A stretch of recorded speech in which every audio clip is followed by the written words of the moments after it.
love y'all. Y'all are truly my people. Y'all are my people. I see you. I see the 5011 tags. Don't stop. Don't stop. When enough of y'all tag me in something, that signifies I need to address it. I need to insert my 2 cents. So I hear you. Here are my thoughts. The best piece of advice that I could give to anyone who is making content or consuming content revolved around Blake Lively, Justin Baldoni, and everyone who's catching strays is look at it like a piece of a puzzle, right? And that this is a 1,000 piece puzzle, and everyone is trying to put it together based off of their lived experiences, their perspective, and what they are seeing. Because when I look at things, I look at it as a piece of a puzzle that needs to get put together. Now, I know that Scarlett Johansson doesn't particularly care for Blake Lively because word on the street is Blake Lively is the reason why her marriage to Ryan Reynolds ended.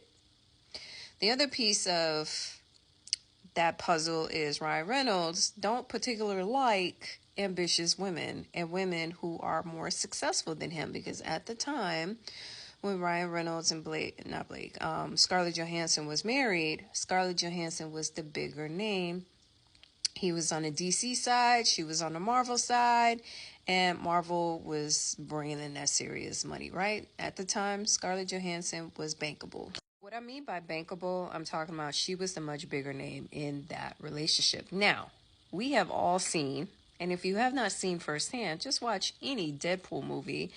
Ryan Reynolds embodies toxic masculinity. And what comes with toxic masculinity? A little sprinkle of misogyny. How dare a woman does better than him?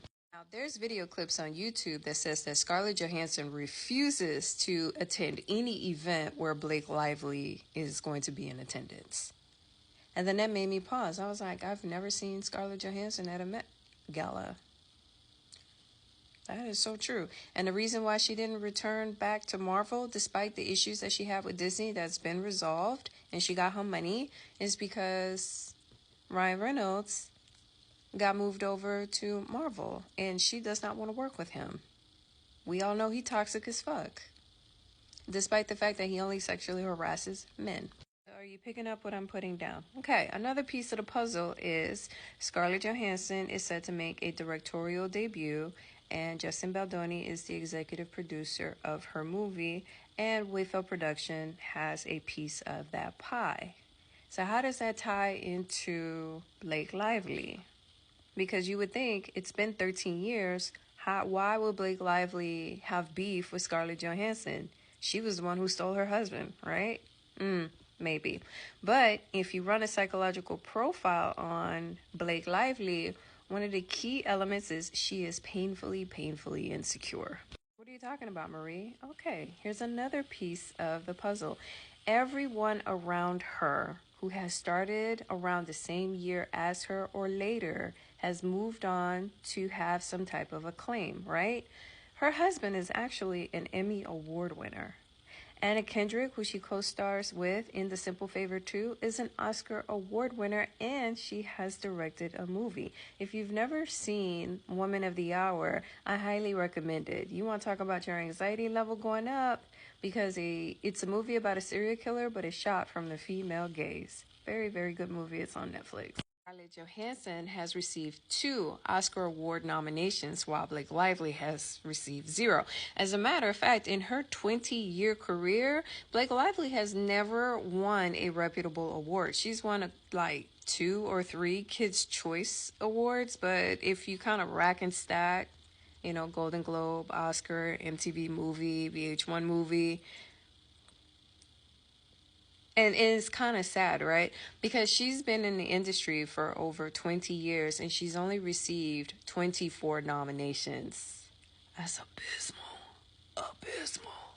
If you pull up Blake Lively's IMDb or even her Wikipedia and just scroll all the way to the bottom and look at her awards, they're equivalent to a participation award, and they are far few in between. And given the fact that she's been in the industry for 20 years and she's only received 24 nominations and 4 awards, that is sad. It really goes to show that I'm not saying that she's a terrible actress. Her peers in the industry are showing her She's a mediocre and terrible actress. Now, she has gone on record and stated that her and her husband are very competitive. Now, if you pull Ryan Reynolds' IMDb and the list of awards he's done, he's won 24 awards and had 73 nominations, and one of those awards is an Emmy. So when you kind of look at everything like a puzzle and you start piecing things together, it's not just one isolated event. It starts to make sense. Think of it as like a thumbtack, and then it starts to form an image. So why did she bully her way into getting a PGA credit? Because with the PGA credit, you get nominated for a PGA award, right? And then people in the industry would actually take her serious. But after this whole nonsense, who in the hell is going to take her serious? As well as the fact that everyone that she's worked around or worked with are way more successful and way more accomplished than she is.